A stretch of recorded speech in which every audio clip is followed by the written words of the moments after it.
That hug at Winterfell was a lie. Not a sweet lie. Not even a forgivable white premiere. She had already decided Jon was a political problem she needed to manage. And by the end of the series, she had completely outplayed him without ever raising her voice. This is not a story about two siblings who struggled to communicate.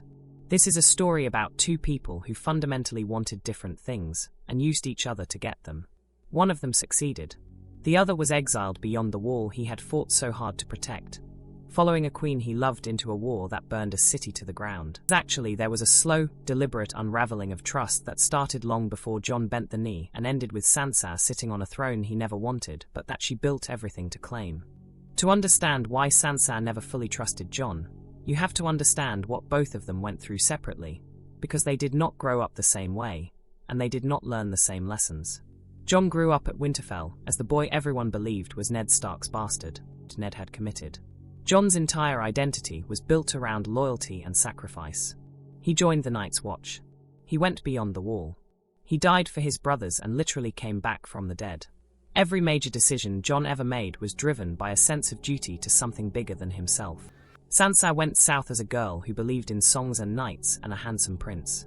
She watched her father get beheaded on the steps of the Great Septi of Baelor in front of a crowd.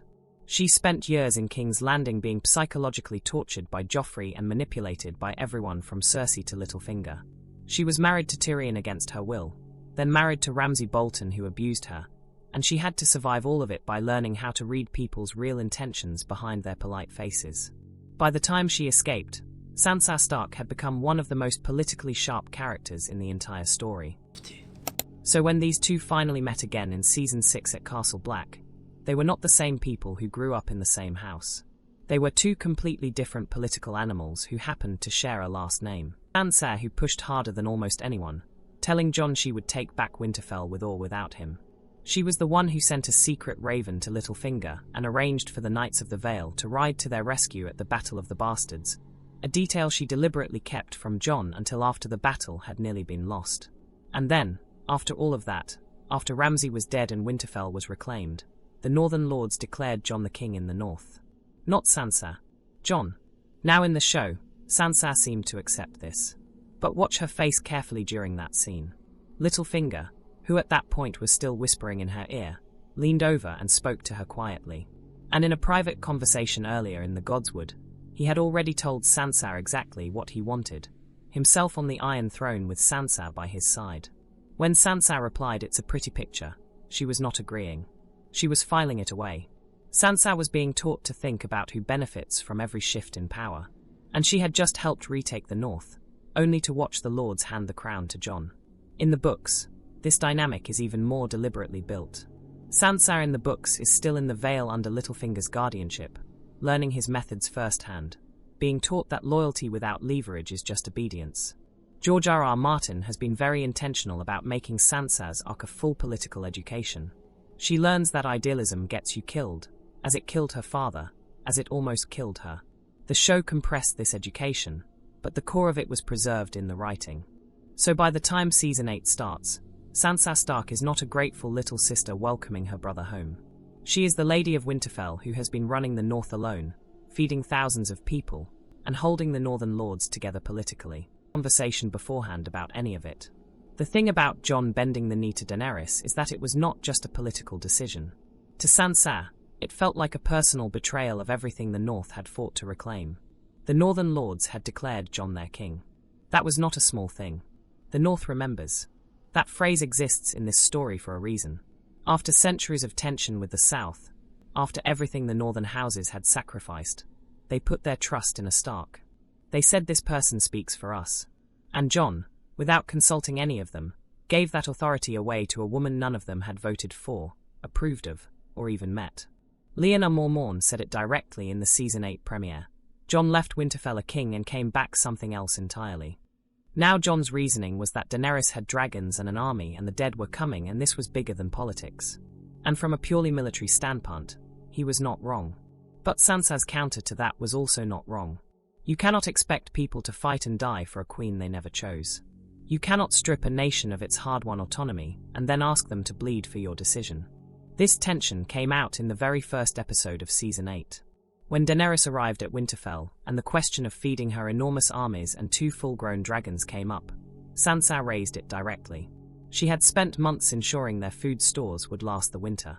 She and 2 creatures that ate more than a small village. When Daenerys replied that her dragons would eat whatever they wanted, it was read by everyone in the room as more than a comment about food. It was a statement about power, and Sansa heard every word of it. Then in a private conversation with Daenerys in episode 2 of season 8, Sansa raised the question that Daenerys had been dreading from the beginning. She asked, simply, what happens to the North after the war? Would Daenerys allow the North to remain independent? The question brought the whole cordial atmosphere of that conversation to a halt. Daenerys did not have a satisfying answer, because the honest answer was no. And Sansa knew that before she asked. This was not sisterly frustration. This was a political challenge delivered quietly, without theatrics, directly to the person who expected everyone to simply bow and fall in line. Jon was placed in an impossible position by all of this. He had made promises to Daenerys on behalf of the North. Sansa, without ever making a speech against him, made clear that Jon had overstepped the authority the Northern Lords had actually given him. Not loudly, not with accusations, just with one clear, inconvenient question that the whole room was already thinking. Now we get to the most misread scene in the final season. Jon tells Sansa and Arya his secret in the Godswood. He reveals that he is actually Aegon Targaryen, the son of Rhaegar Targaryen and Lyanna Stark, making him the legitimate heir to the Iron Throne ahead of Daenerys herself. The show frames this as Jon trusting his family with the truth. And in Jon's mind, that is what it was. Daenerys had told him not to tell anyone, and he refused to keep the secret from the people he considered his siblings. That was pure Jon. Honesty as a reflex, even when it is dangerous. But what happened immediately after tells you everything about what Sansa actually did with that information.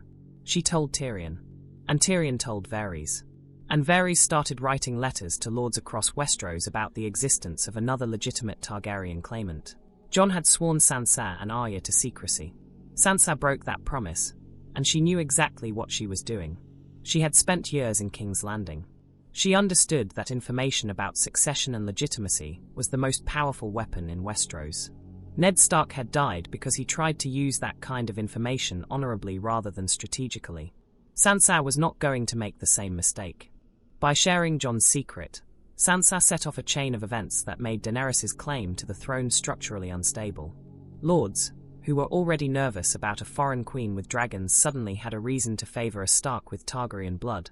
Someone who had grown up in the North, who had led them through a war, who felt like one of their own in a way Daenerys never could. Jon himself did not want the throne. He said so clearly and repeatedly. But that did not matter to Sansa's strategy. She did not need Jon to want it. She just needed the existence of his claim to weaken Daenerys' position and make Northern independence a more realistic outcome. Whether the burning of King's Landing was entirely Daenerys' own descent into violence or partly the result of everyone around her abandoning and maneuvering against her is a conversation the show never fully had with itself. But Sansa's decision to spread Jon's secret was a link in that chain, and she knew it could be. Jon felt it.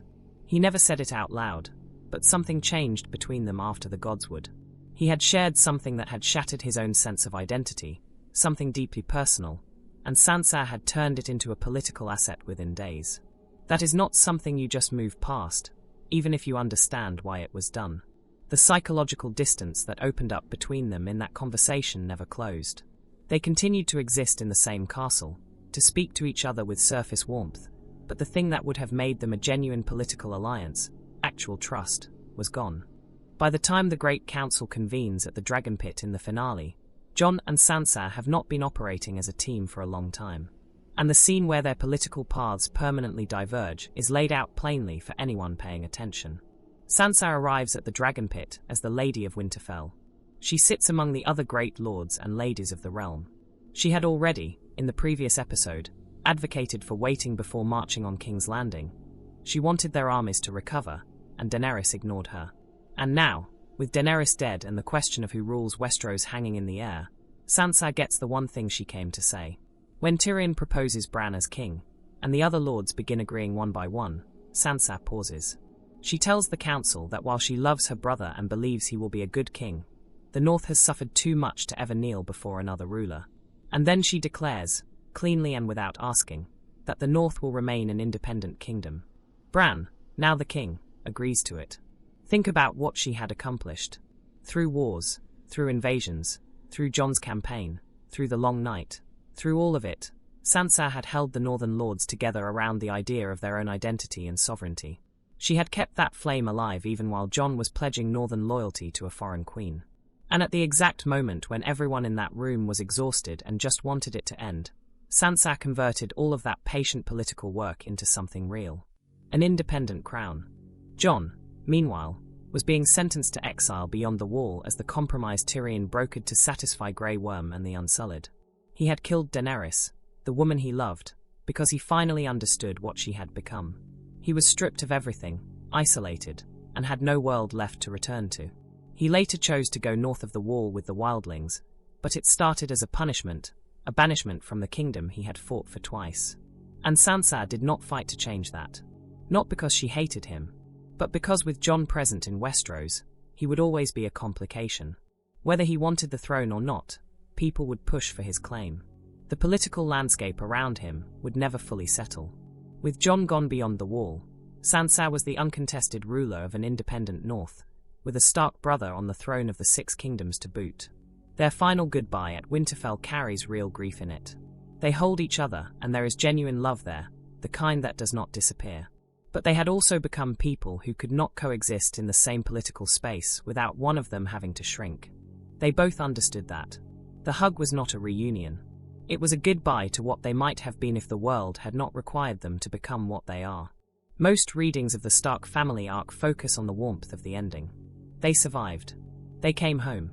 The pack endured. But that reading asks you to ignore almost everything that actually happened between them. Ned Stark's defining quality was honor. He believed that doing the right thing, being honest, being loyal, would be enough. His children took away very different lessons from that moment. Jon took away that duty and sacrifice were still worth it, that good people should still do good things regardless of the cost. Sansa took away that the world does not reward goodness, it rewards power, and power requires strategy and patience and a willingness to make cold decisions. Neither of them is entirely wrong. But those two worldviews cannot share a throne. What is remarkable about Sansa's arc is how far she traveled, from a girl dreaming of being a queen in the songs, to a woman who actually became one, by watching everyone around her and learning from all of them. She watched Cersei and understood that coldness can be a form of armor. She watched Littlefinger and understood manipulation well enough to eventually outmaneuver him and have him executed. She watched Jon and understood that even the best, most honorable people can be blind to how they are being used by the people they love. And she used all of it. The ending where the Starks survive but scatter is not an accident. Arya sails into uncharted waters. Bran becomes king but has already emotionally separated from the family years before. Jon goes beyond the Wall. Sansa stays in Winterfell alone, powerful, and ruling. They did not survive together. They survived by each becoming their own fully realized person, too specific and too shaped by what they went through to fold back into a simple family unit. Sansa could not love Jon less and still have done what she needed to do. Jon could not be more politically calculating and still be who he is. They are both, in the end, complete versions of themselves. And those versions were simply not compatible. That is not a tragedy dressed up as a victory. That is just what it looks like when people grow up in the middle of a war, and the war shapes them into exactly who they needed to be, even if it means they can no longer fully reach each other. If you made it this far, you actually love this story on a level most casual viewers never reach, and that means you probably have a strong opinion on whether Sansa was right or whether Jon deserved a better ending. Drop it in the comments, because those are genuinely the best conversations in this community, and I read all of them. If this kind of deep reading of what the show was actually doing underneath the surface is something you want more of, subscribe. Every video here is about the layer of the story most people did not notice while they were watching. And if you know someone who still thinks Sansa was just being difficult and cold for no reason, send this to them. Let the comments section have that conversation. It is long overdue.